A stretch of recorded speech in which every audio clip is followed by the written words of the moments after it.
اهلا بكم في برنامج العالم، وصلنا اشتراك ولايك وتفعلوا الجرس ليصلكم كل جديد. فيديو النهارده عن اسامه حسن. اسامه حسن قلت لكم ده واحد بيحقد وبيغل تجاه الناس الاهلي اللي عملوا مرض نفسي وعملوا نفسي وعملوا نفسه مش طبيعي. واحد بيعمل تعصب وفتنه في مصر ومنبع للتعصب وفتنه في مصر. طبعا هو شخص كاره وحاقد وغلاوي جدا تجاه الناس الاهلي اللي عملوا مرض نفسي وعملوا نفسي وعملوا نفسيه بجد يعني. طبعا هو بيحب يسير الجدل بكلام تعصب فتنه وبيحب الترند واللقطه. طبعا اسامه حسن طبعا هو بيقول كلام بشع عن النادي، كلام غير محترم عن النادي، كلام بينم عن التعصب فتنه في مصر. طبعا بيقول كله كذب وافتراءات عن النادي بحاجات اصلا مش موجوده على ارض الواقع، بحاجات اصلا من وحي خياله. فواضح الاهلي عامل مرض نفسي وعملوا نفسي وعملوا نفسيه بجد يعني. طبعا اسامه حسن طبعا هو بميت وش بيتراوم، ما عندوش شخصيه اصلا، ما عندوش مبدا في حياته في التسوق، فهو مدرس وكذاب وانه بيقرا وبيغل وبيحكي. والشر ما بتجاه النادي عمل مشكله عمرها من السنين لانه بيقرا وبيغل تجاه النادي الاهلي. طبعا الفيديو يعني فيديو بجد والله العظيم حاجه في منتهى الحقد والغل وحاجه غير محترمه، حاجه في منتهى التعصب فتنه.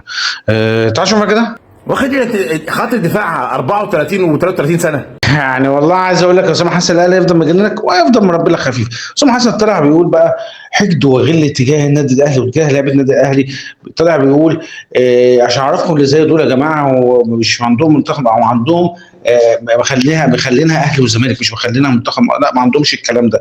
طلع بيقول ان حسام حسن رايح كابتن حسام حسن رايح ياخد لك 33 و34. هو قصده على ياسر ابراهيم ومحمد عبد المنعم والكلام، هو قصده على الناس دي. عارفين بقى لو اللعيبه دي مثلا في الزمالك مثلا او مثلا محترفين والكلام ده وعندهم 33 او 34، كان هذا الشخص اسامه حسن كان يطلع ولا هيطلع يتكلم ولا هيقول لك اعمار ولا يقول لك 33 او 34 ولا هيطلع يكلم لك في الموضوع ده نهائي.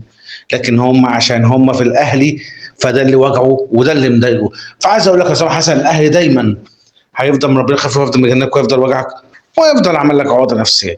طبعا اسامه حسن طبعا قلت لكم طبعا هو بيحب يسير الجانب بكم بتاع صفتنا وبيحب الترند واللقطه. طبعا اسامه حسن طبعا هو كاره النادي الاهلي وحاقد على النادي الاهلي. اسامه حسن اعرف حجمك قبل ما تتكلم عن النادي الاهلي. استنوا في بكره في البرنامج العالمي. السلام عليكم. رايح للاهلي انسى وارجع فرحان اكيد كسبان.